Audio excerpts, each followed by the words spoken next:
San Cristobal, isang tahimik at payapang lugar.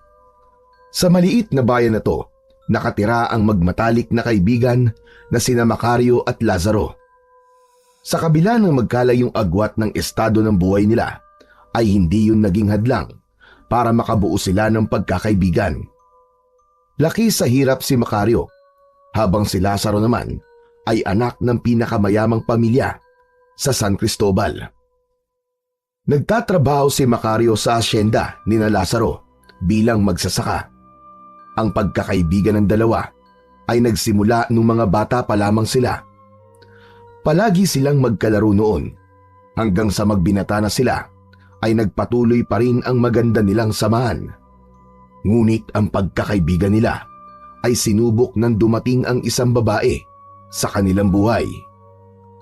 Si Nieves. Isang umaga, naglalakad si Macario papunta sa dulo ng pilapil kung saan abala ang mga manggagawa sa paghahakot ng mga pananim. Kasama niya ang isang babae na nakasuot ng simpleng damit. Yun si Nieves. Meron itong mahaba at tuwid na buhok na kumikinang sa sikat ng araw. Mapupungay ang mga mata nito at ang labi nito ay parang laging nakangiti kahit walang sinasabi. Napansin ni Macario ang maingat na hakbang ni Nieves na parang ayaw nitong maputikan ang kanyang mga paa. Oo, dahan-dahan lang Nieves. Baka madulas ka. Umulan kasi kagabi kaya maputik ang daan. Ayos lang ako, Macario. Hindi naman ako maselan. Dapat pala nagdala tayo ng payong para hindi ka naiinitan. Ang puti pa naman ng balat mo. Baka umitim ka. Walang problema sa akin kung umitim ako. Ano ka ba? Huwag mo nga akong ituring na parang prinsesa. Hindi mapigilan ni Macario ang paghanga sa ganda ni Nieves.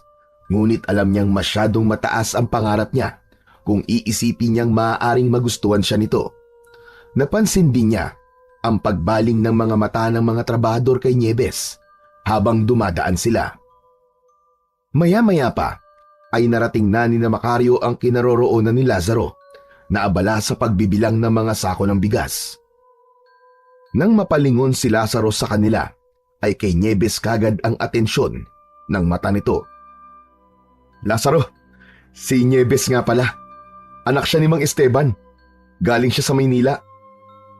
Ikaw pala ang anak ni Mang Esteban. Magtatagal ka ba rito sa asyenda, Nieves? Mga isang buwan lang po. Dumalaw lang po kay Itay. Isang buwan lang? Sayang naman. Sana magustuhan mo dito. Wala nga lang mga building at mall dito, hindi kagaya sa Maynila. Pero tahimik at payapa dito sa San Cristobal. At teka, sandali. Magkakilala na kagad kayo ni Macario, Nieves? Oo. Nasa kubo kasi siya ni Itay nang dumating ako kagabi. Kaya nakilala ko kagad si Macario. Ipapasyal niya raw ako ngayon dito sa asyenda.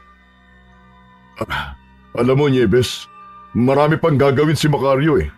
Ang mabuti pa, ay ako na lang ang magpapasyal sa'yo dito sa asyenda. Dadaling kita sa isang talon dito na sigurado ko na magugustuhan mo. Pero Mas alam ko ang asyenda kaysa kay Macario.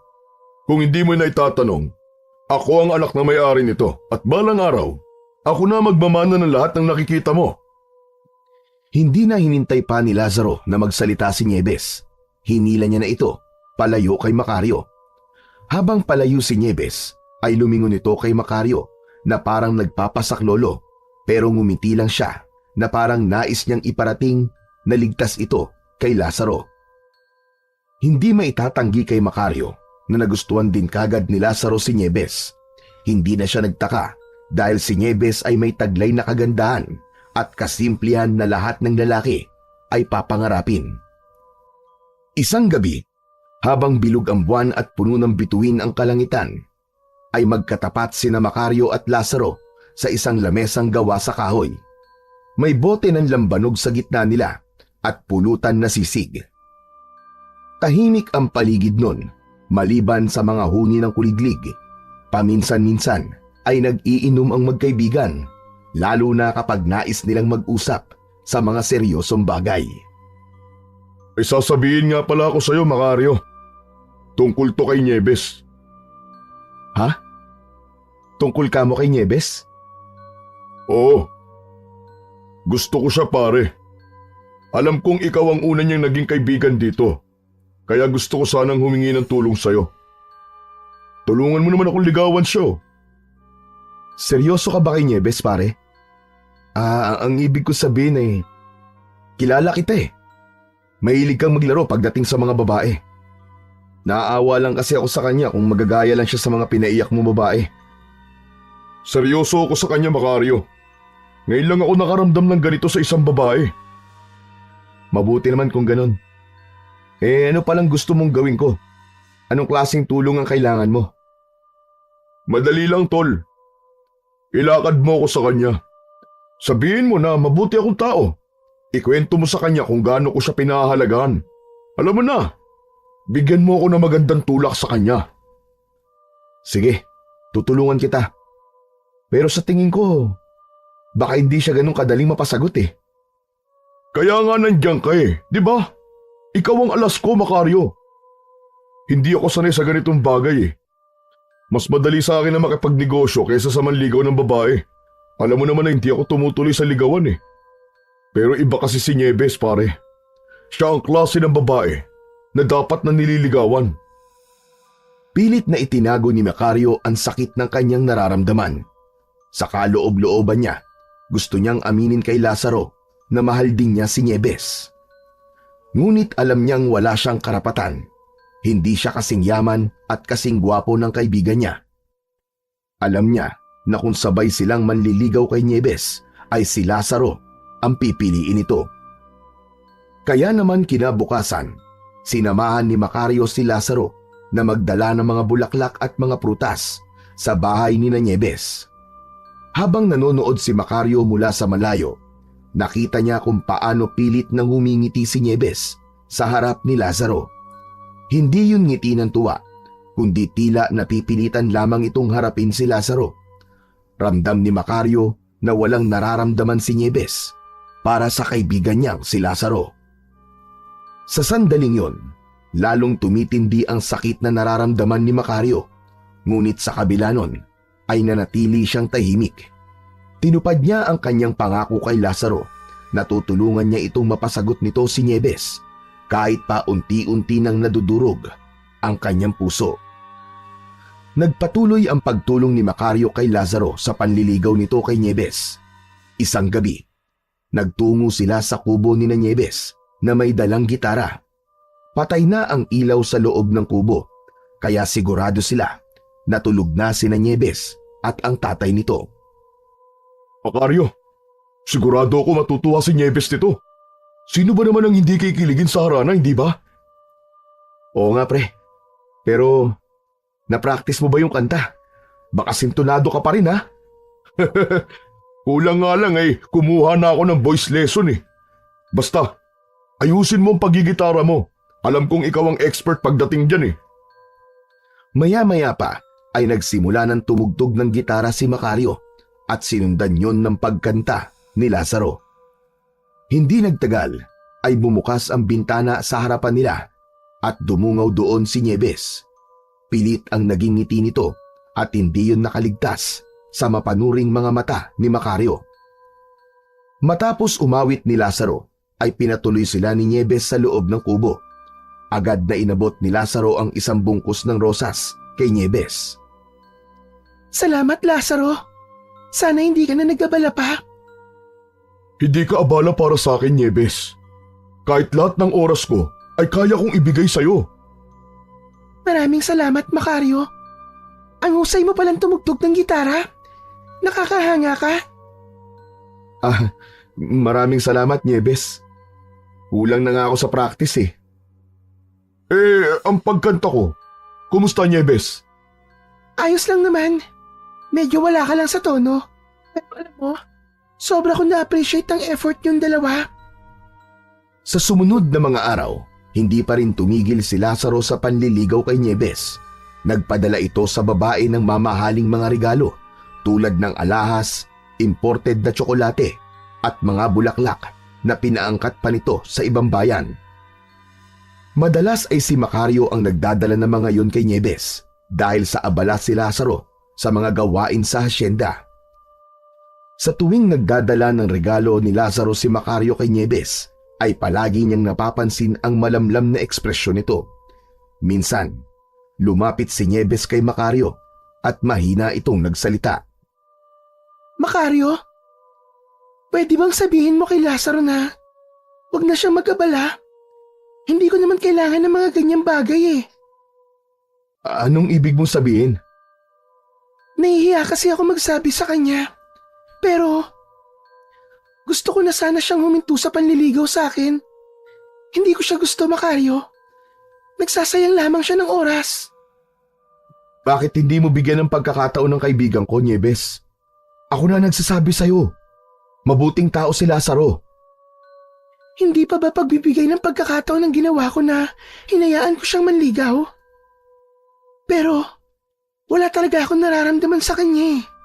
Ang totoo, meron na akong ibang gusto. Hindi makasagot si Macario.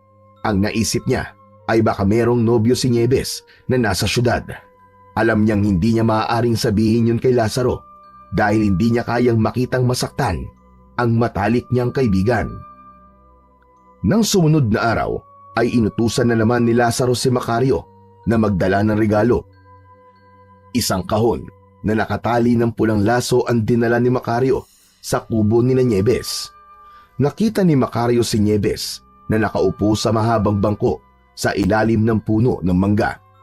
Agad siyang lumapit sa dalaga. Nandiyan ka pala, Nieves. May pinabibigay pa ulit sa'yo si Lazaro.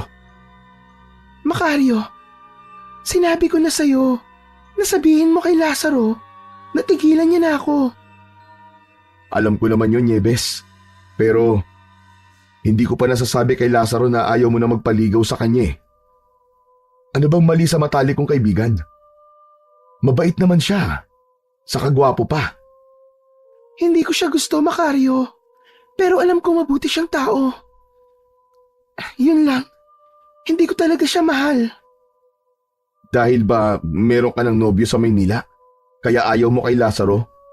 Wala akong nobyo. Hindi ko gusto si Lazaro dahil ikaw ang mahal ko, Macario. Ikaw. Nanlaki ang mga mata ni Macario at hindi agad nakapagsalita. Nagulat siya, ngunit hindi maikakaila ang kaunting saya na naramdaman niya. Nieves, nagbibiro ka lang, di ba? Hindi ko ginagawang biro ang ganitong bagay. Alam kong hindi mo inaasahan to. Pero totoo ang sinasabi ko. Mahal kita. Nagkagusto na ako sa'yo nung ipinakilala ka pa lang sa akin ni tatay. Nieves, mahal din kita. Pero hindi tayo pwede. Ayokong sirain ang pagkakaibigan namin ni Lazaro dahil lang sa isang babae. Isa pa, mas magiging maganda di hamak ang buhay mo kay Lazaro kung siyang pipiliin mo. Ganda nga ang buhay ko, pero hindi naman ako masaya. Kung totoong kaibigan si Lazaro, may intindihan niya na tayong dalawa ang nagmamahalan. Sandaling natahimik si Macario. Alam niyang tama si Nieves. Pero hindi pa rin niya kayang maging dahilan yon ng pagkawasak ng puso ng kanyang matalik na kaibigan kung magkakatuluyan sila ng dalaga. Nieves, mas mabuti sigurong ilihim muna natin to. Hindi ko alam kung paano to sasabihin kay Lazaro eh. Ayokong saktan siya. Saka, baka magalit siya sa akin. Kung yan ang desisyon mo, Macario, susunod ako. Pero sana, dumating ang panahon na masabi mo na sa kanya ang totoo. Kasi habang pinapatagal mo, ay mas lalong magiging masakit to para sa kanya. Oo, Nieves. Hahanap lang ako ng tamang pagkakataon. Nagtagpo ang kanilang mga mata. Hindi pa rin makapaniwala si Macario na mahal din pala siya ni Nieves. Hindi niya yun inasahan dahil ang akala niya ay hindi ang lalaking gaya niya ang tipo ni Nieves. Pero hindi niya magawang lubusan na maging masaya dahil sigurado siya na labis na masasaktan si Lazaro kapag nalaman nito ang totoo.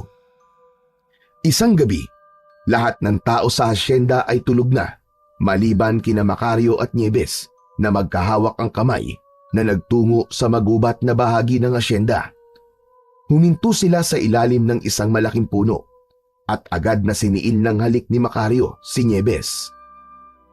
Macario, sandali lang. Sigurado ka bang walang makakakita sa atin dito? Wala. Walang tao na nagpupunta sa lugar na to, lalo na kapag ganitong oras.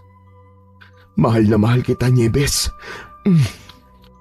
Mahal na mahal din kita, Macario. Hinaplos ni Macario sa pisngi si Nieves at marahang naglapat ang kanilang mga labi. Nagyakap sila na parang ayaw na nilang pakawalan ang isa't isa. At doon, sa ilalim ng malaking puno, ay naganap ang kanilang lihim na sandali ng pagmamahalan. Kinabukasan, habang abala si Macario sa pag-aayos ng mga gamit sa kamalig, ay dumating bigla si Lazaro. Agad na napansin ni Macario na tila hindi maganda ang timpla ng kanyang kaibigan. Seryoso ang mukha nito at matiim ang tingin sa kanya. Macario, may oras ka ba? Gusto lang kita makausap tungkol kay Nieves. Tumigil si Macario sa ginagawa at tumango. Ano yun, Lazaro? Sa tingin mo, may pag-asa ba ako kay Nieves? Ang dami ko na naibibigay na regalo sa kanya pero hanggang ngayon ay parang wala pa rin siyang balak na sagutin ako. Palagay ko naman may pag-asa ka sa kanya eh. Yun naman ay sa tingin ko lang ha. Si Nieves pa rin kasi ang makakapagsabi kung may pag-asa ka ba sa kanya. Ewan ko ba? May pakiramdam kasi ako na merong ibang gusto si Nieves na nandito rin sa asyenda eh. Macario, matagal na kitang kaibigan. Alam mo kung gaano kita pinahahalagan. Pero alam mo rin kung ano ang hindi ko kayang palampasin. Ang katrayduran. Nanlamig si Macario sa mga salitang yun ni Lazaro. Hindi niya alam kung nagkataon lang o sinasadya ni Lazaro ang sabihin yun. Ano naman ang ibig mo sabihin, Lazaro? Wala naman. Gusto ko lang siguraduhin na maayos ang lahat. Alam mong pinagkakatiwalaan kita, Macario. Kaya kapag nalaman mo kung sino lalaking kinalolokohan ni Nieves dito sa asyenda, sabihin mo kagad sa akin ha. Yun lang ba? Sige. Walang problema. Sasabihin ko kapag nalaman ko kung sino lalaking yun. O sige, mauna na ako. Mag-iingat ka, Macario. Isang mahinang tapik sa balikat ang iniwan ni Lazaro kay Macario bago ito umalis. Pinagpawisan si Macario kahit malamig ang hangin. Sa mga sinabi ni Lazaro, nararamdaman niyang may alam na ito. Nagsimulang lumalim ang kaba niya at nagkaroon siya ng takot na baka alam na ni Lazaro ang relasyon nila ni Nieves. 5:00 ng umaga nang isang malakas na sigaw ng babae ang sumira sa katahimikan sa asyenda. Isa si Macario sa mga nagising. Paglabas niya ng kanyang kubo ay nakita niya ang mga tao na tumatakbo patungo sa kubo ni Nieves. Agad na kinabahan si Macario kaya mabilis siyang tumakbo papunta sa bahay ng kanyang nobya. Pagdating doon ni Macario ay marami ng tao sa paligid ng bahay ni Nieves. Nanlaki ang mga mata niya nang makita ang katawan ng ama ni Nieves na nakahandusay at naliligo sa sariling dugo. Tadtad ng saksak ang buo nitong katawan, habang si Nieves naman ay yakap-yakap ang ama at pumapalahaw sa pag-iyak. Mabilis na nilapitan ni Macario si Nieves pero hindi niya ito magawang mapakalma. Hindi nagtagal ay dumating ang mga pulis. Agad na nahanap ng mga ito ang kutsilyong ginamit sa pagpatay sa tatay ni Nieves. May nakita ring isang pares ng tsinelas sa pinangyarihan ng krimen at ang kutsilyo at tsinelas ay pagmamay-ari lahat ni Macario. Sa araw din na yon ay hinuli ng mga pulis si Macario dahil sa lakas ng ebidensya laban sa kanya. Bitiwan niyo ako! Bitiwan niyo ako! Hindi akong pumatay! Inosente ako! Bitiwan niyo ako! Tiningnan si Macario ng mga tao. Lahat ay galit at takot sa kanya. Habang hinihila ng mga pulis si Macario upang maisakay sa sasakyan ng mga pulis, ay panay pa rin ang sigaw niya. Hindi ako pumatay! Hindi ko magagawa yun! Hindi ako isang mamamatay tao! Nagkakamali kayo! Tila nagkaroon ng konting pag-asa si Macario nang makita niya si Nieves na mabilis na tumatakbo papunta sa kanya. Niyakap siya nito ng mahigpit. Hindi na siya makaganti dito ng yakap dahil nakaposas na ang kanyang mga kamay. Macario, hindi ka nila pwede basta-bastang hulihin. Alam kong hindi ka ang pumatay kay tatay. Tulungan mo ako, Nieves. Sabihin mo sa kanila na magkasama tayo kagabi. Kaya imposibleng ako pumatay sa kanya. Huwag ka mag-alala, Macario. Ilalaban natin ang katotohanan. Makakalaya ka rin kagad. At makukulong ang totoong pumatay kay tatay. Sumama ka muna sa mga pulis. At huwag ka nang manlaban pa. Naluluhang tumango si Macario at sinunod niya ang mga sinabi ni Nieves. Matapos siyang maisakay sa sasakyan ng mga pulis, ay tumingin siya sa labas. Napansin niya si Lazaro na nakatayo sa hindi kalayuan. Nakangisi yun ng malaki na tila tuwang-tuwa sa nangyari. Isang katotohanan ang tila bomba na sumabog sa harapan ni Macario. Doon niya napagtanto na si Lazaro ang nag-frame up sa kanya. Sigurado siya na alam na nito ang relasyon nila ni Nieves, kaya nagawa nito ang bagay na yun. Habang papalayo ang sasakyan ng mga pulis, unti-unting napuno si Macario ng galit at pangako sa kanyang sarili na hindi siya titigil hanggat hindi niya na ipapakita sa lahat ang katotohanan. Inakala ni Macario na dadalhin siya sa himpilan ng mga pulis, pero inilipat siya sa isang puting van. Panay ang tanong niya sa mga pulis kung saan siya dadalhin ng mga ito, pero kahit isa ay walang sumasagot. Hanggang sa nakarating sila sa isang pier at sunod na sinakyan nila ay isang bangka. Kinabahan na si Macario at nagkaroon siya ng hinala na may gagawing hindi maganda ang mga pulis sa kanya. Sa kabila ng malalakas na hampas ng alon sa bangka, si Macario ay tahimik na nakaupo lamang habang nakabosas ang mga kamay. Makalipas ang ilang oras na paglalakbay sa dagat, ay isang isla ang nakita niya sa unahan. Palaki ng palaki yun habang lumalapit sila. Huminto ang bangka sa dalampasigan ng naturang isla. Sir, sandali lang ho. Bakit po nandito tayo? Ano pong lugar to? Wala pa ring sumagot sa tanong ni Macario. Pagdating sa dalampasigan, inihatid siya ng mga pulis patungo sa isang malaking gusali na siyang isa palang malaking kulungan. Hindi makapaniwala si Macario na may ganun palang klase ng kulungan. Parang nasa gitna yun ng kawalan at tila doon itinayo ang kulungan na yun upang walang presong makakatakas. Binuksan ng isang pulis ang may kadilimang selda. Marahas na itinulak ng pulis si Macario papasok. Nang maisarado ang pinto ng selda, ay saka inalis ng pulis ang kanyang mga posas. Sir, sandali, bakit ako nandito? Wala pa namang paglilitis na nangyari ah. Walang imik na umalis ang pulis. Maigpit na humawak si Macario sa malamig na rehas at patuloy siyang sumigaw. Pakawalan niyo ako rito! Wala akong kasalanan! Hindi ako dapat nandito! Sir! Pakawalan niyo ako! Malingaw-ngaw ang sigaw ni Macario sa pasilyo, pero kahit isa ay walang sumasagot sa kanya.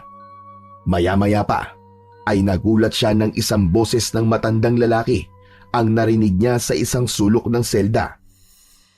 Sinasayang mo lamang ang boses mo.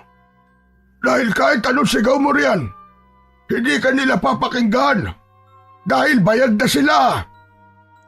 Napalingon si Macario, isang matandang lalaki, may humpak na pisngi at puno ng pilat ang muka, ang nakaupo sa isang madilim na sulok ng kanyang selda. Medyo mahaba at puti na ang buhok nito. Anong ibig mo sabihin? May nagbayad sa mga pulis na yon para ikulong ka rito. Kagaya ng ginawa sa akin. at sa ibang preso na kasama natin dito. May mga taong kaya magbayad para ipatapon tayo dito nang hindi na dumadaan sa paglilitis. Walang hustisya sa lugar na ito.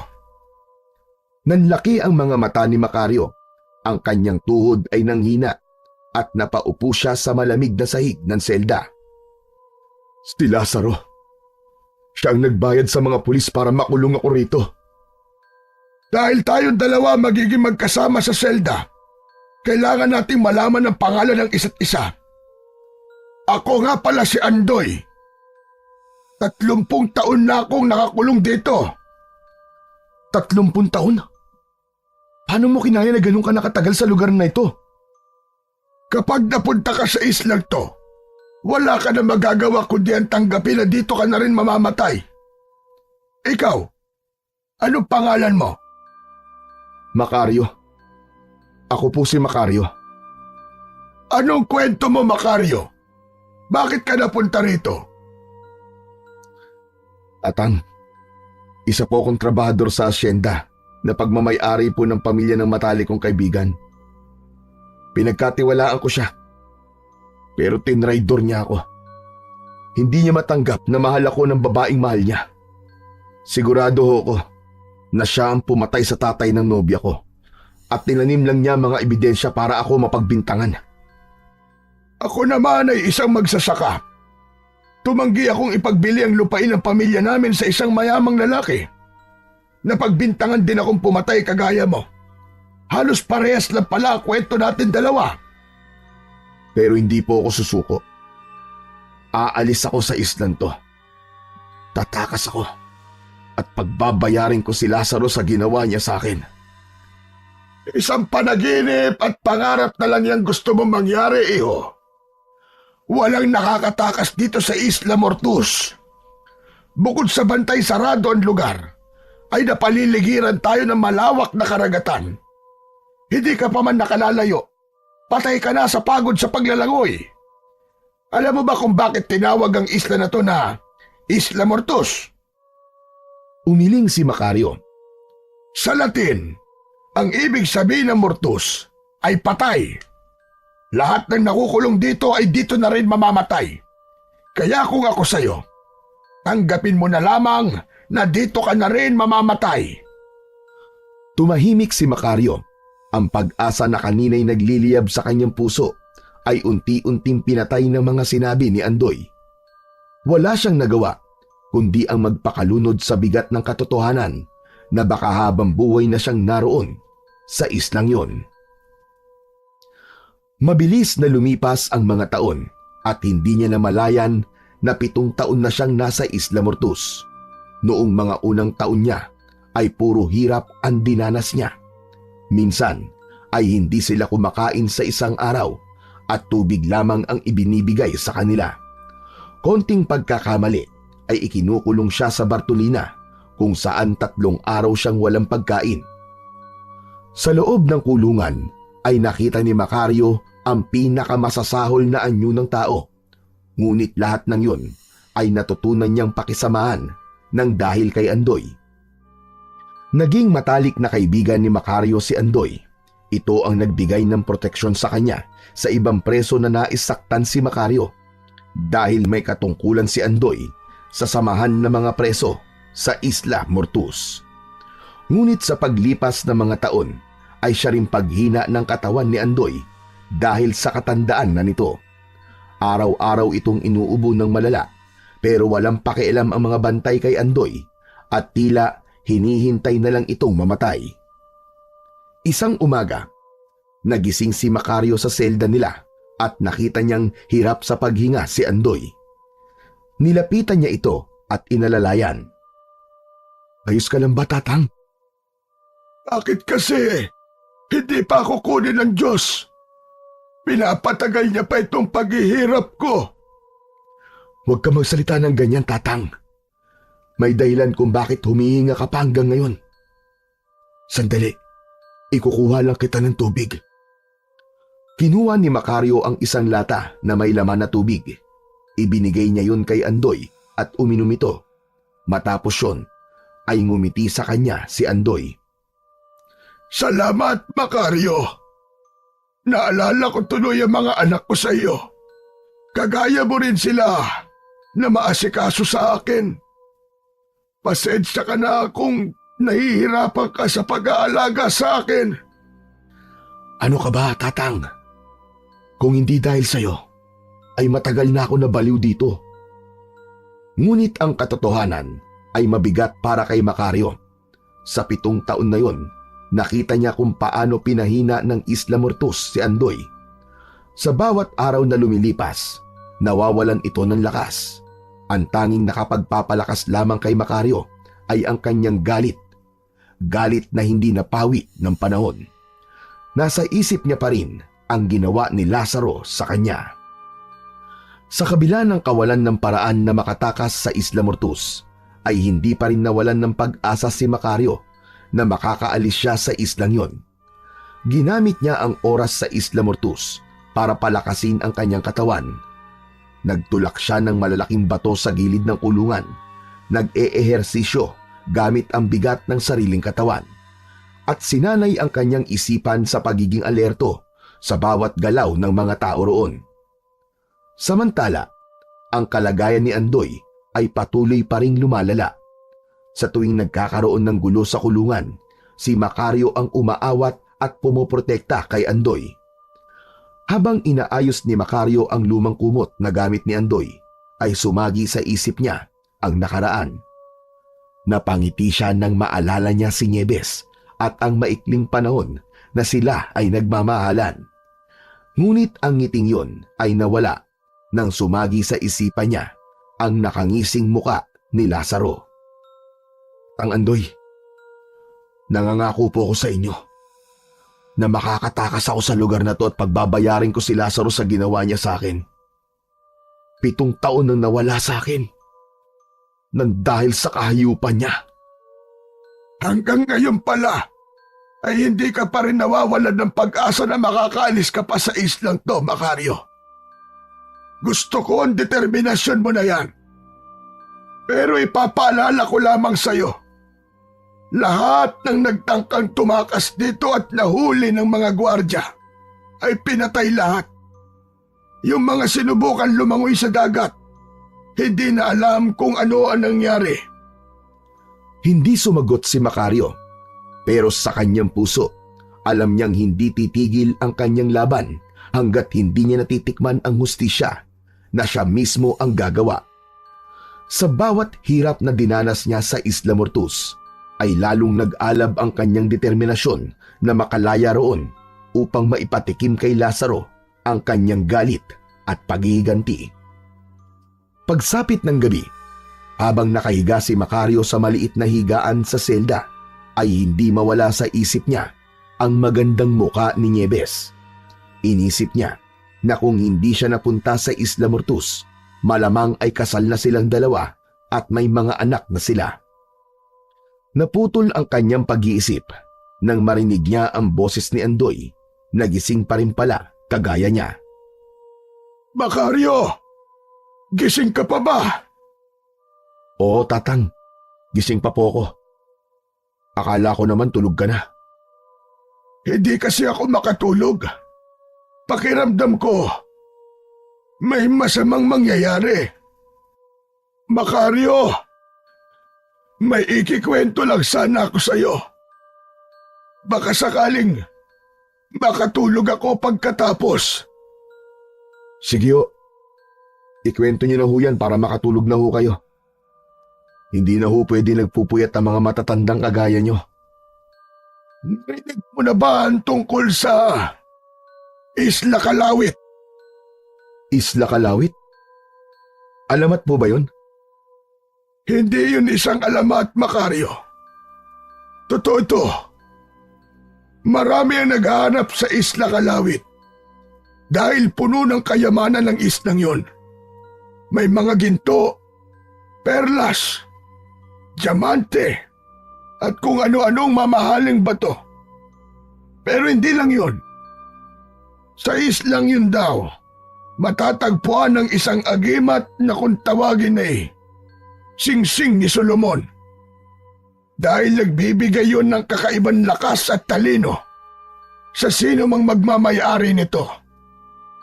Napangisi si Macario, halatang hindi naniniwala. Agimat? Kayamanan? Ano ka ba naman, Tatang? Para ka naman bata. Naniniwala ka ba sa ganyang bagay? Alam ko na mahirap paniwalaan, pero marami ng tao nagsabi noon. Yung mga naunang nakulong dito sa Isla Mortus, narinig ko rin silang pinag-uusapan ito noon. Kung sakali raw na makakatakas ka rito, isa lang ang dapat mong puntahan, ang Isla Kalawit. Magagamit mo kasi ang mga kakayahan na naroon para makapagbagong buhay. Kaya Macario, kung may pagkakataon kang makatakas, tandaan mo mabuti ang sinabi ko. Magpunta ka sa Isla Kalawit. Hanapin mo ang islang yon. Tatang Andoy, tigilan niyo na po mga kwento niyong walang katuturan. Ang mabuti pa po ay matulog na tayo. Bigla po akong inantok sa kwento niyo eh. Hindi na nagsalita pa si Andoy. Maya-maya pa ay narinig na ni Macario ang mahinang paghilik ng matanda. Ang totoo, mas lalo siyang hindi nakatulog sa kwento ni Andoy. Nagtatalo ang isip niya kung dapat ba niyang paniwalaan ang sinasabi ni Andoy tungkol sa isang isla na puno ng kayamanan. Naisip niya na kung totoo yun at makukuha niya ang mga kayamanan na naroon, ay maaari niya yung magamit sa paghihiganti niya kay Lazaro. Kinaumagahan ay nagising si Macario sa lamig na bumalot sa kanya. Sumilip siya sa maliit na bintana na may rehas at nakita niya ang malakas na buhos ng ulan na sinasabayan pa ng malalakas na hampas ng hangin. Lumingon siya kay Andoy na nakahiga pa rin at nakapikit. Lumapit si Macario kay Andoy at tinapik ito sa braso. Naramdaman niyang malamig ang balat ni Andoy pero hindi niya yun binigyan ng pansin. Tatang, bangon na. Oras na ng almusal natin. Sigurado ko na marami na namang iuutos sa mga gwardya dahil bumabagyo. Ngunit hindi kumilos si Andoy. Medyo kinabahan na si Macario pero nagpatuloy siya sa paggising sa matandang kaibigan. Tatang Andoy! Tatang, bangon na! Napapasarap yata ang tulog mo porkit malamig ah. Mas lalong tumindi ang kaba ni Macario habang inaalog ang kaibigang matanda. Ngunit kahit anong yugyug niya, ay nanatiling hindi gumagalaw si Andoy. Pinulsuhan ni Macario si Andoy at nanlamig siya dahil wala na itong pulso. Hindi na rin ito humihinga. Doon niya napagtanto na wala na si Andoy. Patay na ang matalik na kaibigan niya sa kulungan. Lumuhod si Macario sa tabi ni Andoy at niyakap ito ng mahigpit habang tumutulo ang kanyang mga luha. Tatang naman eh. Hindi ka pwedeng mawala. Ikaw na lang kaibigan ko rito, iiwan mo pa ako. Kailangan kita, Tatang. Kailangan kita. Gumising ka. Gumising ka. Gumising ka, Tatang! Pero kahit na anong iyak ang gawin ni Macario, ay hindi na nagising pa si Andoy. Labis siyang nasaktan. Kung alam lang niya sana na mawawala na ito, ay hinabaan pa sana niya ang pakikipagkwentuhan dito nung nakaraang gabi. Ilang sandali pa, huminga ng malalim si Macario at sinubukan tawagin ang gwardya. Tulungan niyo kami rito! Si Tatang Andoy patay na! Tulungan niyo kami rito! Isang gwardya ang lumapit at tumingin ito sa walang buhay na katawan ni Andoy. Ngunit sa halip na magpakita ng simpatsya, ay malamig at walang emosyon itong tumango. Maghintay ka lang rito. May kukunin lamang ako. Hindi nagtagal, bumalik ang gwardya na may dalang malaking sako na gawa sa abaka. Ano yan? Para saan ang sakong yan, Chip? Kapag may preso na mamatay dito, sinasako lang ang katawan at tinatapon sa dagat. Ano? Hindi. Hindi mo pwedeng gawin niya kay Tatang Andoy. Kailangan niya magkaroon ng maayos na libing. Wala ka na magagawa. Yan ang patakaran dito eh. Sandali, kukunin ko lang ang trolley. Itinapon ng gwardya ang sako sa sahig ng selda at umalis itong muli. Hindi makapaniwala si Macario na basta na lang itatapon sa dagat ang bangkay ni Andoy. Pero habang nakatitig siya sa sako, ay unti-unting nagkaroon ng ideya si Macario. Nilapitan niya si Andoy at maingat na binuhat yon. Inilagay ni Macario ang katawan nito sa kanyang higaan at tinakpan ng kumot. Patawarin mo ko, Tatang. Pero kailangan kong gawin to. Alam ko naman na ito rin ang gusto mo. Ang makaalis ako sa impyernong isla na ito. Pero huwag ka mag-alala, Tatang. Kasama kita palagi sa puso ko. At ipagdadasal ko ang iyong kaluluwa na sana ay makamit mo nawa ang tunay na kalayaan. Kasama ang Diyos na lumikha. Mula sa isang tagong sulok ng selda, kinuha ni Macario ang maliit na patalim na matagal niya nang itinatago. Huminga siya ng malalim at saka pumasok sa loob ng sako. Maingat niyang isinara ito mula sa loob at inayos ang sarili.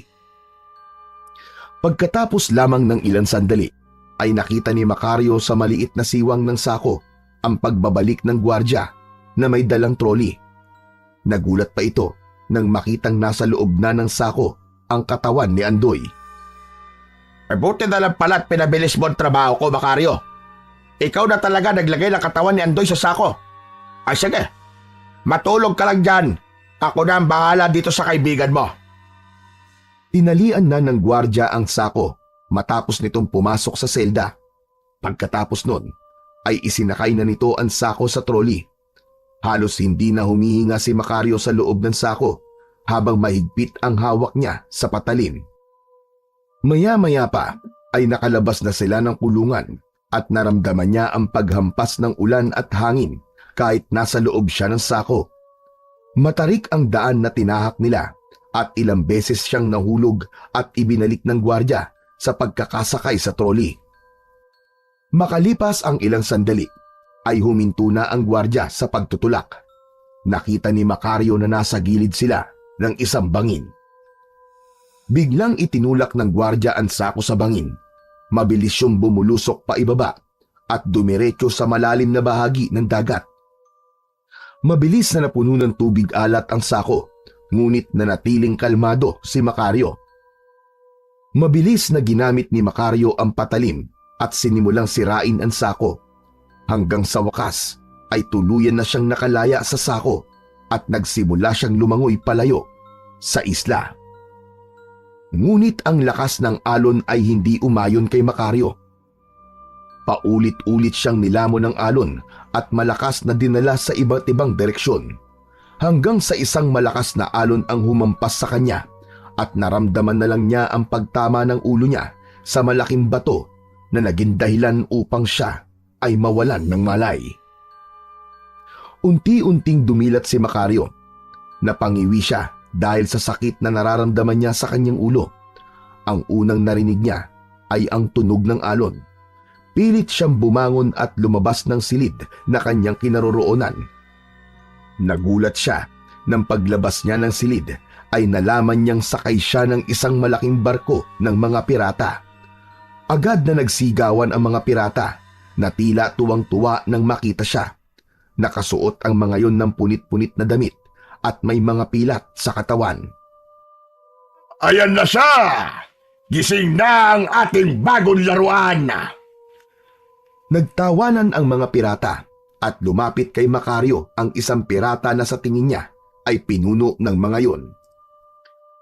Alam mo siguro ay ligtas ka na. Nakita ka naming inaanod sa dagat na parang patay na isda. Pero swerte mo dahil kinuha ka namin. Ngayon, ipakita mo kung karapat dapat kang mabuhay. Teka, ano bang gusto niyong gawin ko? Simple lang. Bibigyan ka namin ng pagkakataong makalaya. Pero kailangan patunayan mo ang lakas mo. Nakikita mo ba ang lalaking yon? Itinuro ng pirata ang isang lalaki na payat at mukhang nangihina na. May mga sariwa itong sugat sa katawan na mukhang galing sa pakikipaglaban. Anong gusto niyong gawin ko sa lalaking yun?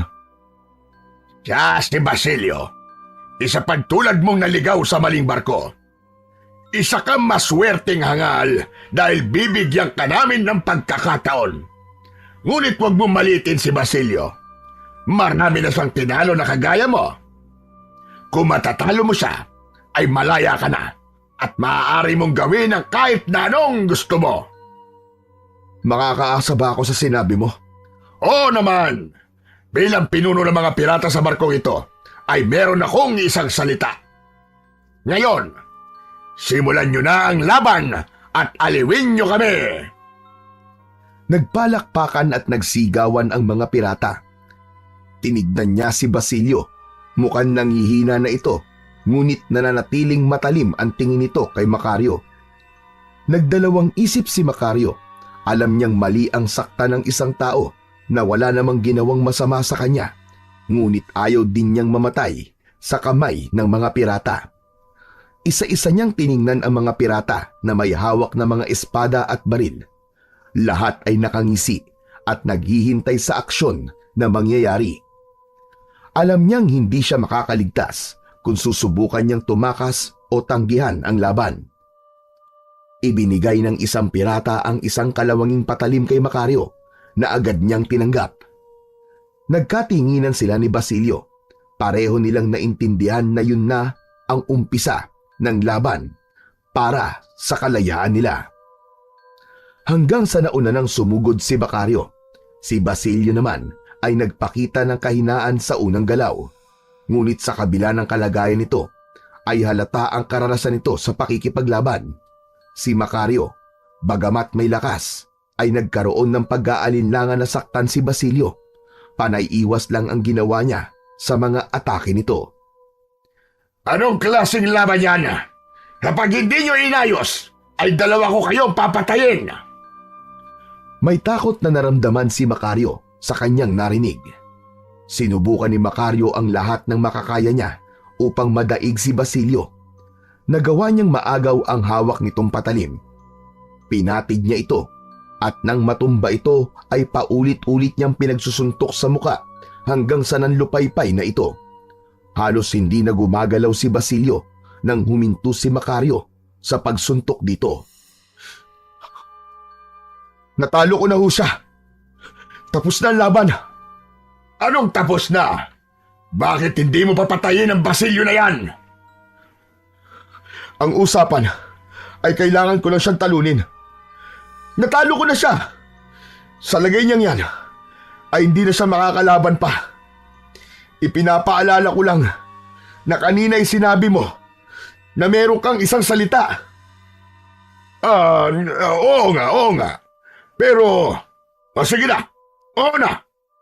May sinabi nga akong ganon. Ngayon, malaya ka na. At kung anong nais mong gawin sa Basilio na yan, ay ikaw na ang bahala. Kailangan ko ng bangka. Isasama ko si Basilio sa pupuntahan ko. Total, ikaw lang ang nakatalo kay Basilio. Ay pagbibigyan ko ang iyong kahilingan. Bigyan nyo ng bangka ang hangal na ito. At ikaw, isama mo na ang walang kwentang Basilio na yan. Mabilis na kumilos ang ilang pirata at ibinagsak ng mga yun ang isang desagwang bangka sa tubig. Inihagis ng isa pang pirata si Basilio sa barko. Mabilis na tumalon si Macario upang sagipin si Basilio. Hinila niya at isinakay sa bangka si Basilio at agad siyang nagsagwan palayo sa barko ng mga pirata. Habang unti-unting lumalayo ang bangka mula sa barko, ay unti-unti na ring nawala sa pandinig ni Macario ang malakas na tawanan ng mga pirata. Habang nagsasagwan si Macario, ay nakita niya ang paggalaw ni Basilio. Umungol ito at tumingin sa kanya. Ayos ka lang ba? Pasensya ka na kung sinaktan kita kanina. Hindi ko gustong gawin yon. Naiintindihan ko. Salamat. Dahil hindi mo ako pinatay.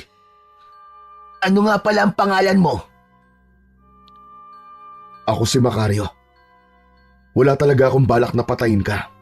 Dahil ang plano ko, 2 tayong makaalis sa barkong yun. Napakalaki ng utang na loob ko sa'yo, Macario. Sasabihin ko sa'yo, simula ngayong araw na to, ay sa'yo na ang katapatan ko. Gagawin ko ang lahat ng inuutos mo. Kahit saan ka magpunta, kahit ano ang plano mo, susunod ako. Utang ko sa'yo ang buhay ko. Hindi mo naman kailangan gawin yan, Basilio. Sapat na sa akin na parehas tayo nakaligtas at buhay. Hayaan mo lang akong bayaran ng utang na loob ko sa iyo sa paraan na kaya ko at alam ko. Isa pa, mas mabuti na rin na sumama ako sa iyo kaysa manatili sa mga pirata o mamatay ng walang saysay. Natahimik si Macario at nagpatuloy sa pagsagwan habang pinag-iisipan ang sinabi ni Basilio.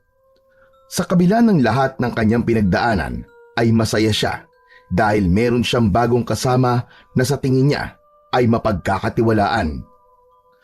Habang patuloy sa pagsagwan sina Macario at Basilio ay unti-unting nagiging kalmado ang alon ng dagat. Sa malayo ay isang anyo ng lupa ang sumilay sa kanilang paningin. Macario, tingnan mo! Isang isla! Sa wakas, makakapagpahinga na rin tayo.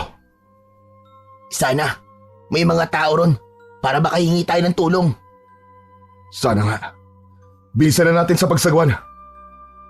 Habang palapit ang kanilang bangka sa isla, ay nakakita ng kaunting pag-asa ang dalawa.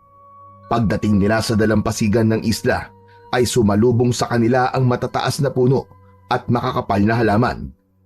Wala silang nakitang senyales na merong tao na nakatira rito. Ganun pa man, hindi na sila umalis sa isla at nagsimula silang maghanap ng lugar kung saan sila maaaring magpahinga. Naglakad-lakad sila na tanging ang liwanag mula sa bilog na buwan ang kanilang tanglaw. Sa gitna ng makapal na halaman ay napansin nila ang isang madilim na bunganga ng kuweba. Diyan na lang tayo matulog sa loob ng kuweba. Delikado kung dito tayo sa labas at baka mayroong mabangis na hayop dito. Tama ka, Macario. Saka, pagod na rin ako. Ang sakit na ng mga binti ko kakalakad. Pagpasok sa kuweba, nakaramdam sila ng kakaibang lamig.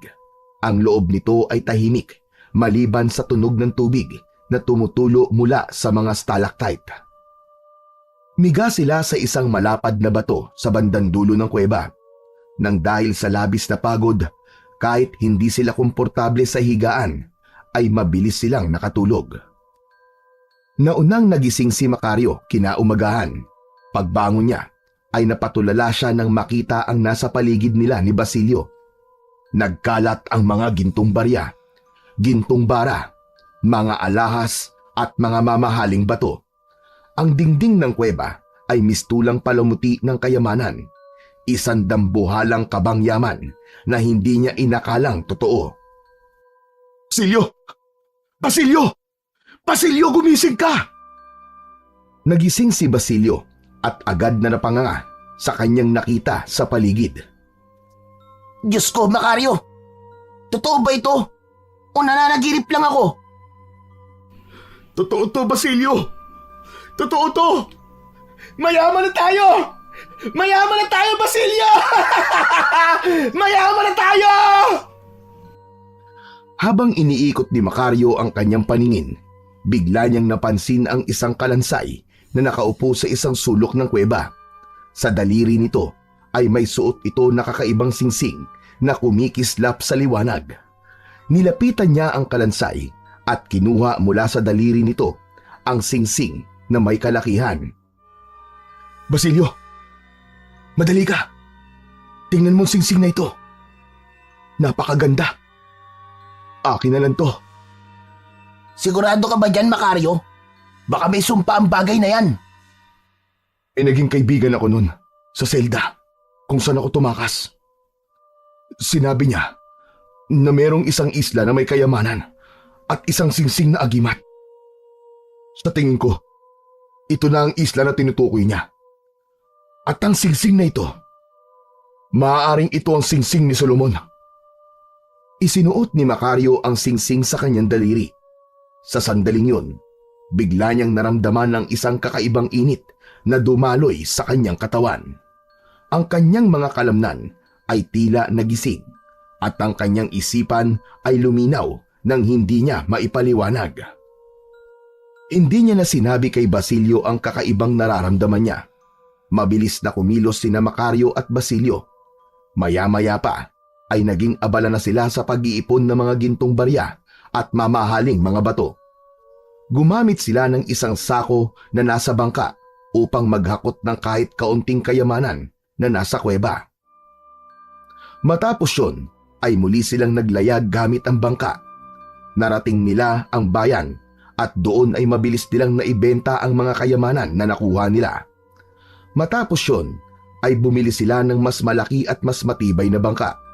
Ang bangka ay may 4 na espasyo para sa lahat ng kayamanan na nasa Isla Kalawit. Binalikan nila ang kuweba at hinakot ang natitirang kayamanan na naroon. Umupa ng maliit na bahay sina Macario at Basilio kung saan pansamantala silang namalagi. Sa dami ng pera at kayamanan natin, kahit habang buhay na tayong hindi magtrabaho ay mabubuhay tayo. Tama ka, Basilio. Pero may paggagamitan ako ng pera at kayamanan na ito. Gusto kong bumalik sa San Cristobal. Gusto kong maghiganti kay Lazaro. Sino naman ang Lazaro na yan, kaibigan? At parang galit na galit ka sa kanya. Siya ang dahilan kung bakit ako nakulong sa Isla Mortus. Tinraidor niya ako, Basilio. Kinuha niyan lahat sa akin. Ang aking buhay, ang aking dangal, ang lahat. Gagamitin ko ngayon ang lahat ng meron ako para pabagsakin siya. Kung ganon, kasama mo ko sa pag-iiganti mo, kaibigan. Hindi kita iiwan. Nagkatinginan sila ng may pagkakaintindihan at sa oras na yon ay pinagplanuhan nila ng mabuti ang paghihiganting gagawin ni Macario kay Lazaro. Muling bumalik si Macario kasama si Basilio sa San Cristobal. Sa loob ng mga taon na nawala siya roon ay tila walang nagbago sa lugar kung saan siya isinilang. Bumili si Macario ng napakalaking lupa roon at pinatayuan niya yon ng isang napakalaking mansyon. Ginawa niyang hasyenda ang malawak na lupa. Sa pananatili ni Macario sa San Cristobal ay nalaman niya na mag-asawa na sina Lazaro at Nieves. Pakiramdam niya tuloy ay pinagtaksilan din siya ni Nieves sa ginawa nitong pagpapakasal sa lalaking sumira sa buhay nila. Nang dahil sa pera ni Macario ay mabilis na natapos ang mansyon at ang kanyang hasyenda. Lahat ng tao sa San Cristobal ay nagulat sa biglaang pagdating ni Macario, kaya hindi siya masyadong nagpakita sa mga ito sa pangambang baka merong makakilala sa kanya. At doon na nagsimula ang pagpapabagsak ni Macario kay Lazaro. Sa tulong ni Basilio ay mabilis na kumalat sa San Cristobal na naghahanap si Macario ng mga manggagawa para sa kanyang asyenda. Inalok nila ang bawat tauhan ni Lazaro ng mas mataas na sahod at magandang benepisyo. Libre ang pagkain, tirahan at edukasyon para sa kanilang mga anak. Kaya halos lahat ng tauhan ni Lazaro ay lumipat sa asyenda ni Macario. Isang umaga, habang kasalo ni Macario sa almusal ang ilang tauhan sa asyenda sa isang mahabang lamesa sa tabi ng pilapil, ay dumating ang galit na si Lazaro. Nakasakay ito ng kabayo. Agad na kumulo ang dugo ni Macario nang makita ang dating matalik na kaibigan. Ngunit nanatili siyang kalmado nang harapin niya si Lazaro. Tiwala siya na hindi siya makikilala ng dati niyang kaibigan dahil sa makapal niyang balbas at bigote. Sino ka? Pribadong lugar to. Hindi ka dapat pumapasok ng walang paintulot ko. Sino ka ba? At ang lahat ng tauhan ko ay kinuha mo. Ako si Victor de Dios. Kung ganon, ikaw pala si Lazaro. Hindi ko sila inagaw sa'yo. Binigyan ko lamang sila ng pagpipilian at mas nagustuhan nila ang offer ko sa kanila. Kaya sila mismo lumapit dito sa aking asyenda. Huwag mo kong gawin tanga. Inagaw mo mga tauhan ko at sinira mo ang negosyo ko. Wala akong ginawang masama, Lazaro. Ibinigay ko lang sa kanilang oportunidad na hindi mo na ibigay sa kanila. Bakit? Natatakot ka bang bumagsak? Kung akala mo'y matatakot ako sa'yo, nagkakamali ka. Wala kang karapatang agawin ang mga pinaghirapan ko. Wala akong inaagaw sa'yo, Lazaro. Nagkakamali ka ng taong binangga mo, Victor.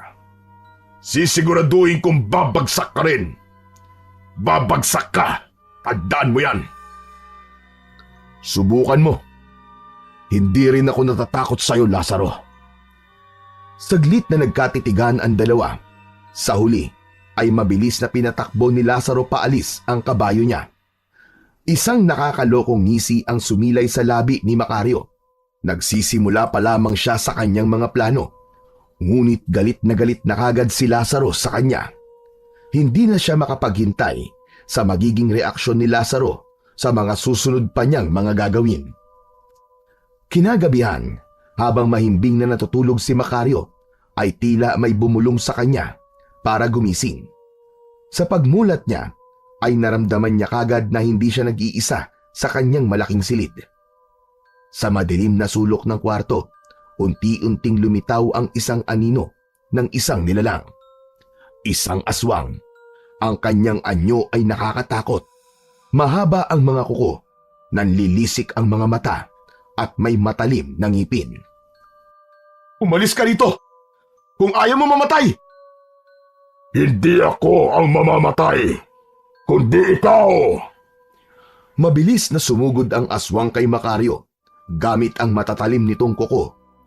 Ang singsing na suot ni Macario ay biglang nagdingning at isang kakaibang enerhiya ang dumaloy sa kanyang katawan. Naging mabilis ang kilos ni Macario at nagawa niyang iwasan ang pagsugod ng aswang. Para bang alam na alam niya ang bawat galaw ng aswang. Hindi niya maipaliwanag, ngunit tila binigyan siya ng singsing ng hindi lamang lakas, kundi pati talas ng isip.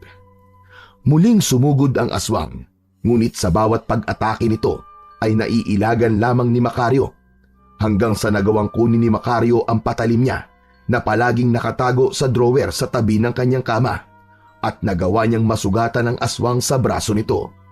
Si Macario naman ang umatake at ilang beses niyang nasugatan ang aswang. Walang ano-ano'y tumalon ang aswang sa bintana. Mabilis na nagtungo si Macario sa bintana at hindi niya na nakita pa kung saan nagtungo ang aswang.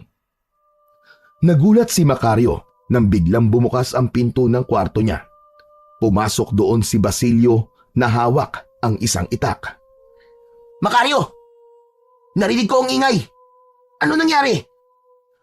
Basilio, may aswang na pumasok sa aking silid. Muntik ko na siya mapatay, pero nakatakas siya. Sigurado ka bang aswang ang nakita mo? Sigurado ako, Basilio. Hindi ko akalain na meron na palang aswang dito sa San Cristobal. Simula ngayon, kailangan na natin mag-ingat.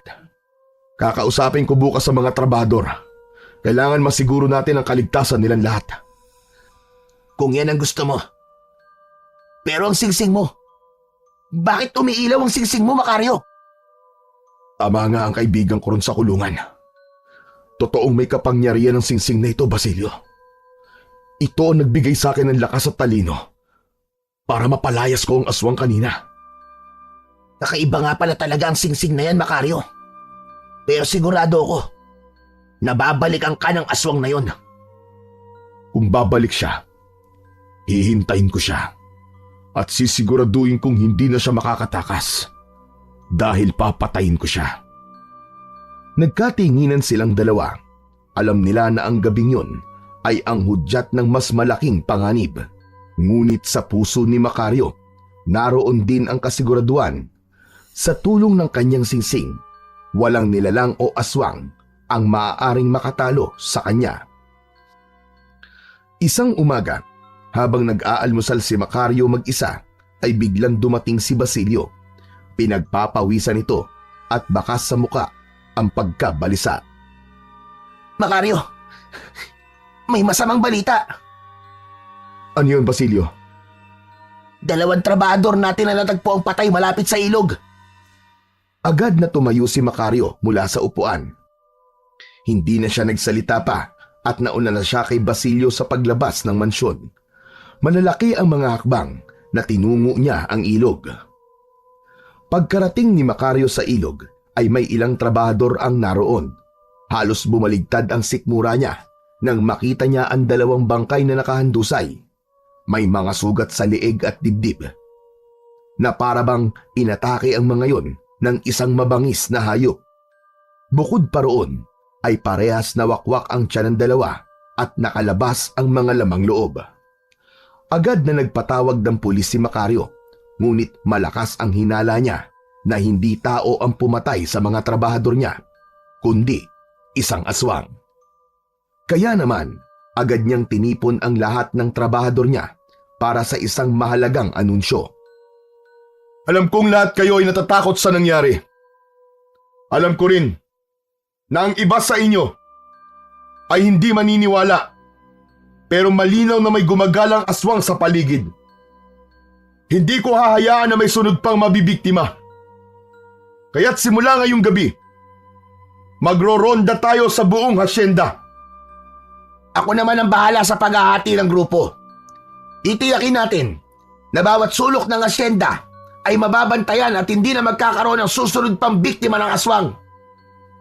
Sa unang gabi ng kanilang pagbabantay ay magkasama sina Macario at Basilio. Pareho silang armado ng itak at mga sulo. Sa bawat hakbang nila, pinakikiramdaman nila ang bawat galaw at tunog sa paligid. Basilio, hindi ko hahayaan na may susunod pang mabibiktima ang aswang na yon sa mga trabahador natin. Ako rin, Macario. Hahanapin natin ang halimaw na yon at sisiguraduhin hindi na siya makakapanakit muli.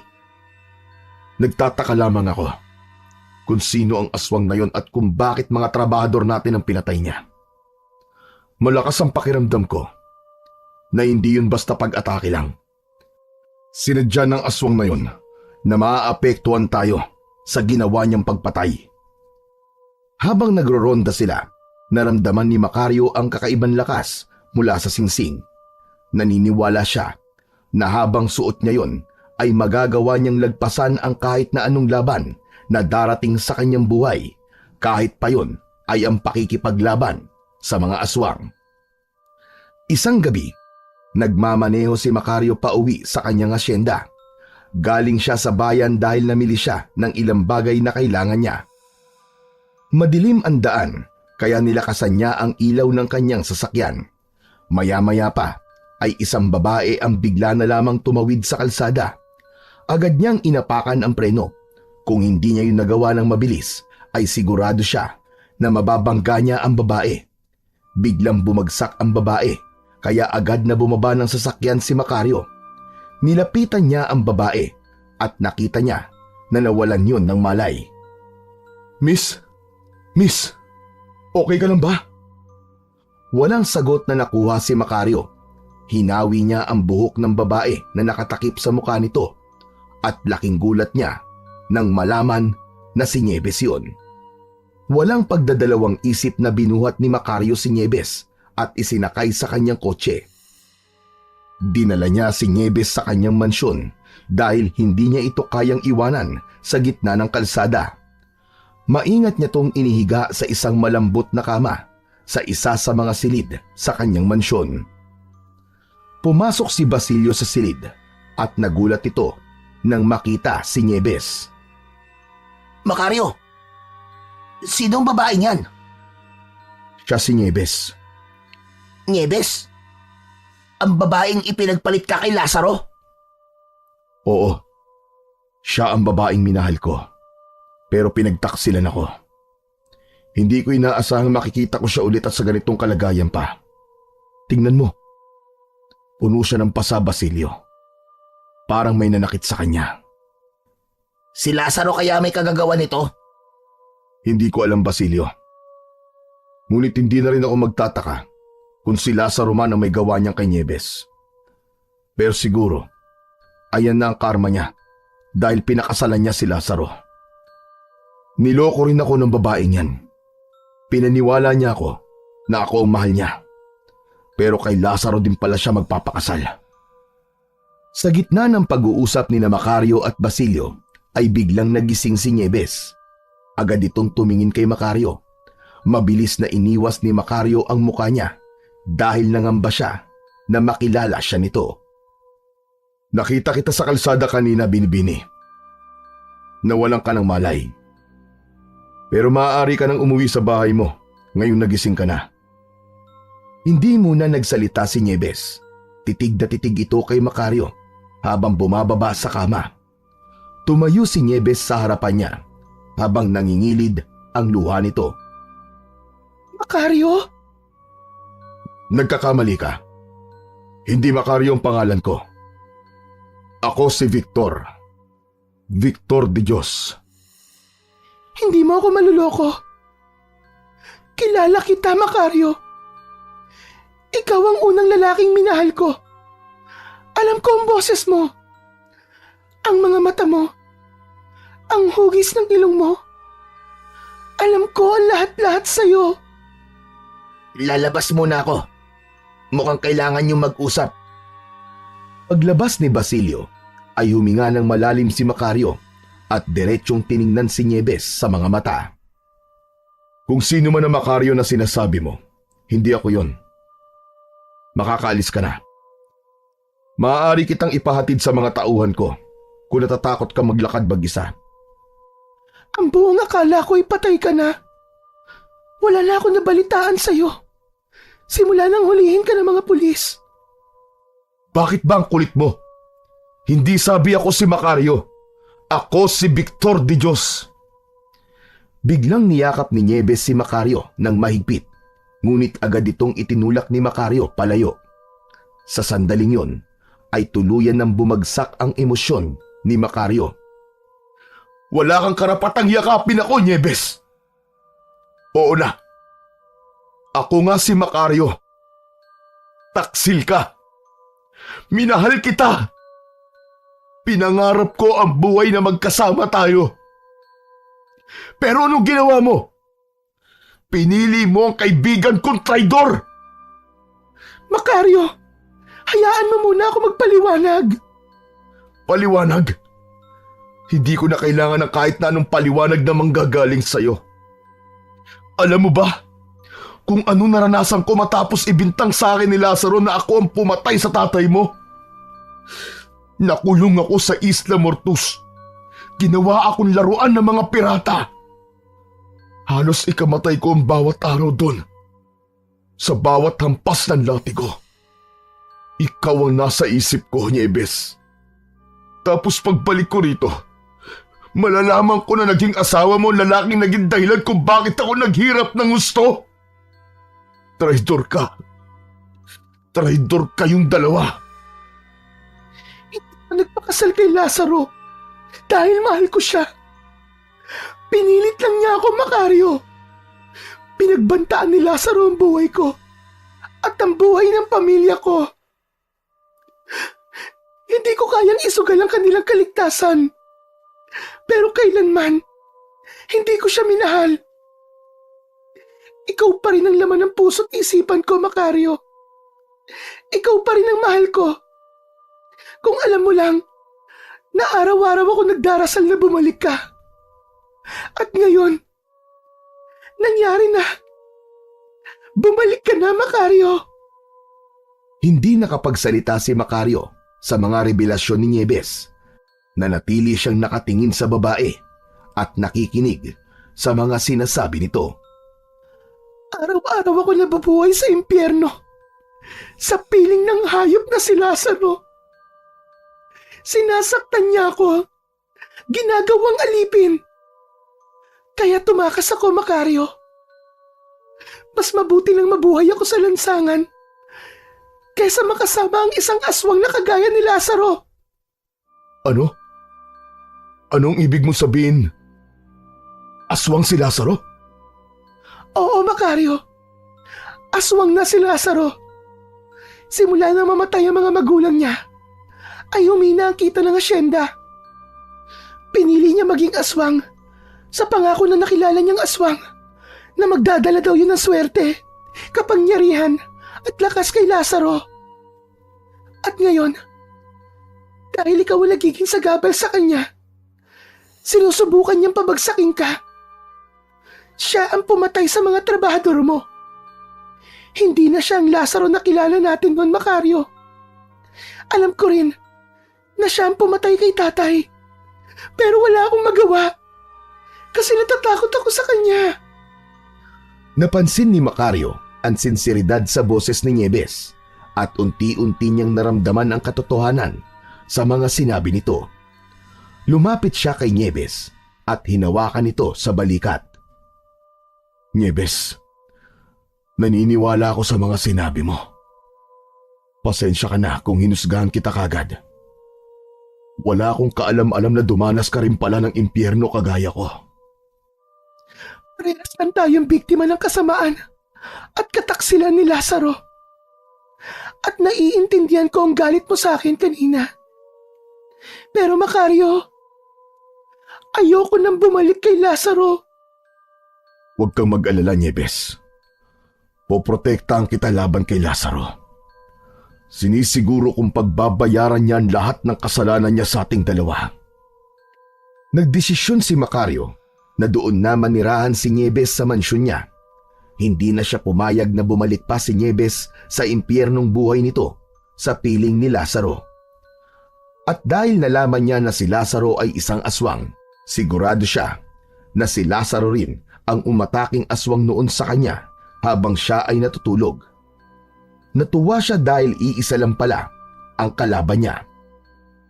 Isang umaga sa hasyenda ni Macario, habang abala siya sa pagtulong sa mga trabahador sa pagsasalansan ng mga sako ng gulay, ay biglang dumating si Lazaro sakay ng isang kabayo. Huminto ito sa harapan ni Macario. Nang bumaba sa kabayo si Lazaro, ay naramdaman kagad ni Macario ang galit nito. Lazaro, hindi ka ba marunong makaintindi? Sinabi ko na sa'yo na hindi ka dapat basta-basta pumapasok dito nang walang paintulot sa akin. Wala akong pakialam sa patakaran mo, Victor. Kung ganun, ano ang dahilan at bakit naparito ka? Huwag kang magpanggap na hindi mo alam kung bakit ako nandito. May nakapagsabi sa akin na narito si Nieves. Ilabas mo ngayon din ang asawa ko kung ayaw mo may mangyaring masama sa'yo. Hindi ko alam ang sinasabi mo. Hindi ako hanapan ng nawawalang asawa. Wala rito ang asawa mo, Lazaro.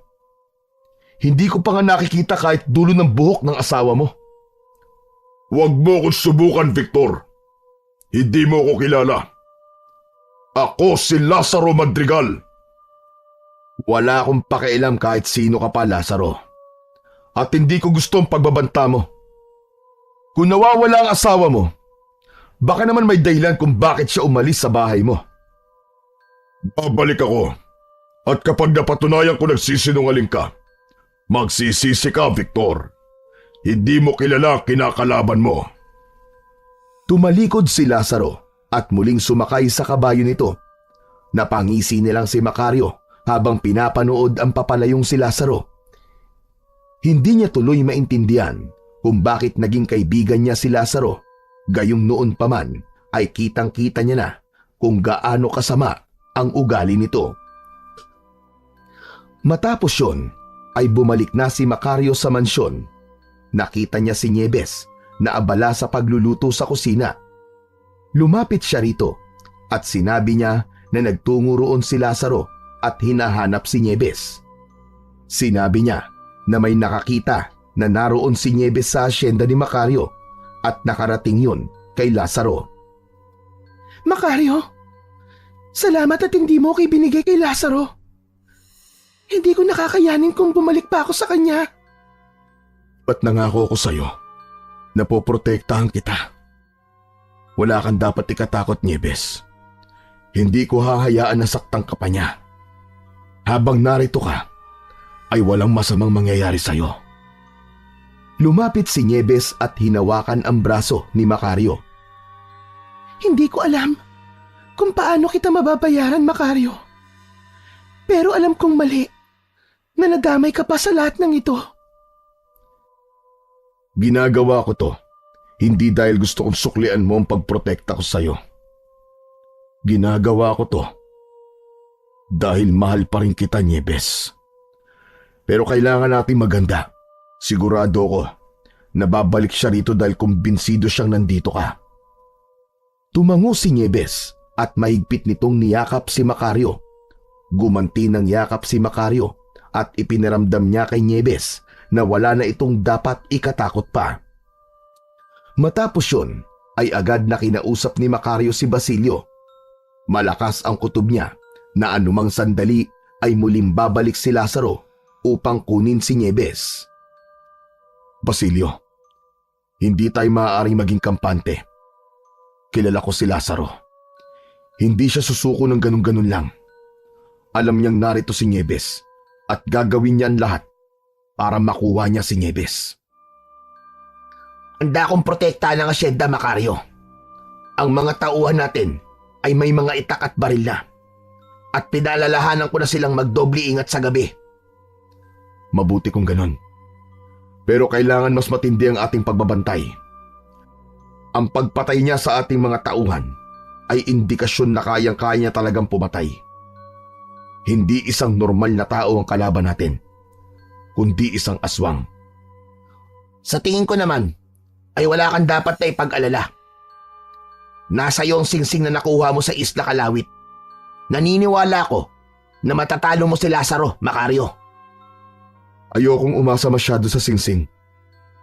Basta Basilio, maging maingat at handa tayo palagi, lalo na sa gabi. Magmula noon ay naging mababaw na ang tulog ni Macario. Kaunting kaluskus lang ay agad siyang bumabangon at sumisilip sa bintana. Hanggang isang gabi, hindi makatulog si Macario. Mabigat ang pakiramdam niya na parang may nararamdaman siyang panganib. Tila binubulungan siya ng singsing na maging alerto ng mga oras na yon. Hindi na napigilan pa ni Macario ang bumangon at kunin ang itak na nasa ilalim ng kanyang kama. Tahimik siyang lumabas ng kanyang kwarto at bumaba sa hagdan. Pagdating sa sala, ay binuksan niya ang malaking pinto at tuluyan siyang lumabas sa kanyang mansyon. Sa ilalim ng liwanag ng buwan, ay nakita ni Macario ang aswang na umatake sa kanya at alam niya na si Lazaro yun. Nakatayo yun ilan di pa lamang ang layo sa harapan ng pinto ng mansyon na tila alam nun na lalabas siya. Sinabi ko naman sa'yo na babalik ako para kunin ang aking asawa. Lazaro, sa wakas ay umamin ka na rin sa kung sino kang talaga. Oo, nandito nga si Nieves, pero hindi ako papayag na makuha mo siya. Biglang sumugod ang aswang ng mabilis. Sinunggaban nito si Macario pero mabilis siyang nakailag. Sinubukan niya itong tagain pero naunahan siya ng malakas nitong suntok na tumama sa kanyang muka. Tumilapon si Macario sa lakas ng suntok ni Lazaro. Doon na naramdaman ni Macario ang pagdaloy ng kapangyarihan ng singsing sa kanyang katawan. Nagpatuloy ang sagupaan ni Macario at Lazaro. Nagpalitan sila ng pag-atake at wala sa kanila ang nais na sumuko at magpatalo. Ginamit ni Macario ang talas ng kanyang isip. Nang umatake muli ang aswang, ay mabilis niyang iniwasan ito at ginamit niya ang pagkakataon na yon upang saksakin ito ng itak sa tagiliran. Napasigaw ang aswang nang dahil sa labis na sakit. Habang naghahabol ng hininga ang aswang, ay nag-ipon si Macario ng lakas. Sa isang mabilis na galaw ay sumugod siya sa aswang at buong lakas na tinaga ang aswang sa balikat.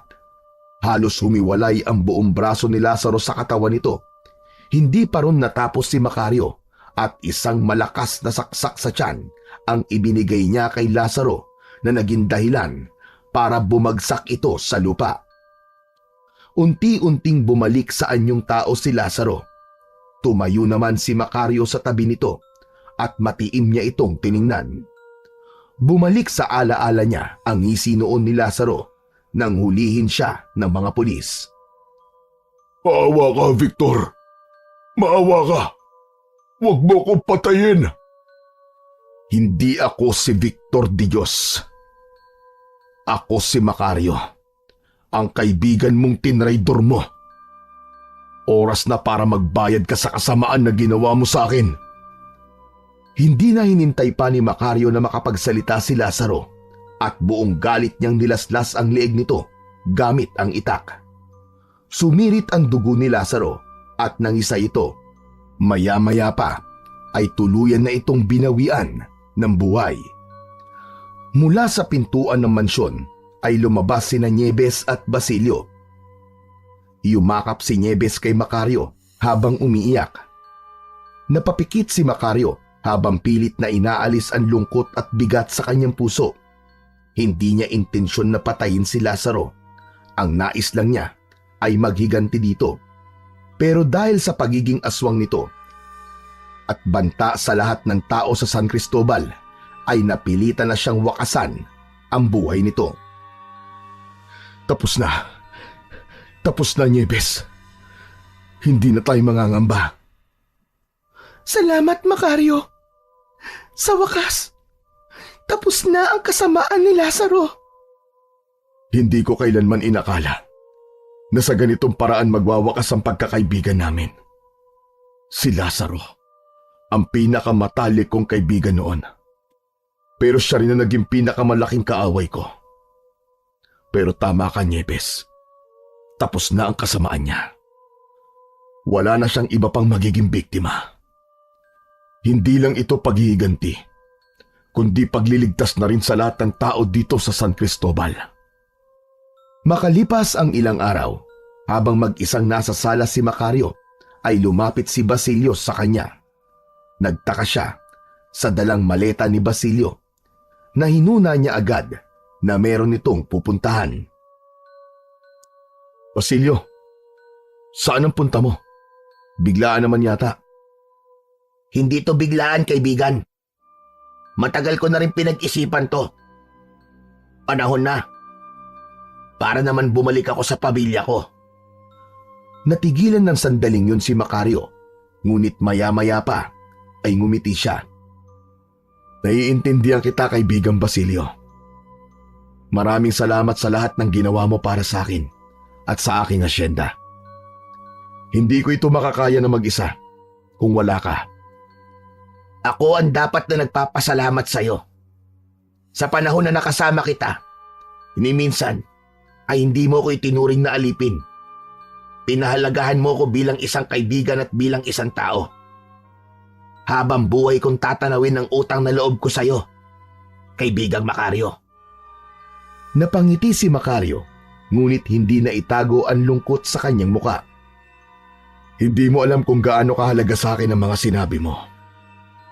Isa kang totoong kaibigan, Basilio. At hindi ko makakalimutan ang mga sakripisyo mo para sa akin. Nagpalitan ng maigpit na yakap sina Macario at Basilio. Kung kailangan mo ng tulong, alam mo kung saan mo ako matatagpuan. Mag-ingat ka, Basilio. At sana'y maging masaya ka sa piling ng pamilya mo. At kung may oras ka, huwag mong kalilimutan na dalawin kami rito, ha? Makakaasa ka, Macario. O paano? Paalam na. Hanggang sa muling pagkikita, kaibigan. Inihatid ng tanaw ni Macario si Basilio habang paalis ito. Tahimik na pinagmasdan niya ang papalayong kaibigan. Malaking kawalan para kay Macario si Basilio. Subalit alam niyang yun na ang tamang panahon para hayaan niya si Basilio na magkaroon ng sarili nitong buhay. Matapos ang lahat, ay muling nagsimula sina Macario at Nieves ng kanilang kwento. Makalipas ang ilang taon, ay nagpakasal na silang dalawa, saksi ang mga trabahador sa asyenda at si Basilio. Ang kanilang kasal ay naging isang pagdiriwang ng pagmamahal na nagtagumpay sa kabila ng lahat ng pagsubok. Isang pagmamahal na natutong magpatawad at muling bumangon mula sa mga sugat ng nakaraan. Nabuhay silang tahimik ngunit masaya. Hindi na hinayaan ni Macario na lamunin siya ng galit o paghihiganti. Natutunan niya ang halaga ng kapayapaan.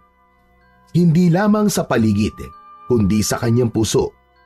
Ang mga karanasang nagbigay ng pait sa kanyang buhay ay siya ring nagturo sa kanya ng tunay na kahulugan ng pagtitiwala, pagpapatawad at pagkakaibigan.